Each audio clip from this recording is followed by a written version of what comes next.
Hello, my friend. It's the Range Ronin.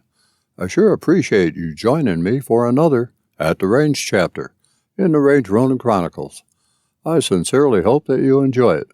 So, let me open the book and we'll get going.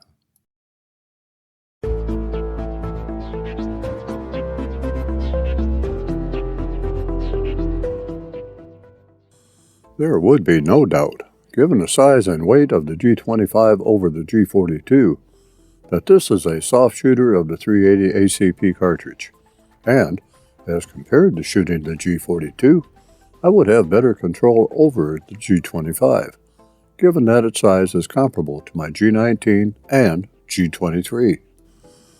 I am putting some standard range level .380 ACP through the G25 today, and also some Underwood 90 grain XTP JHP and a few 102 grain Remington Ultimate Defense BJHP for defensive ammunition testing. I'll let you know what I use when during the range session. Having only 2 magazines does put a crimp in the shooting session, but it is what it is. Should I consider the G25 as a viable carry companion, additional magazines will be located as quickly as possible. So, let me get on with today's session.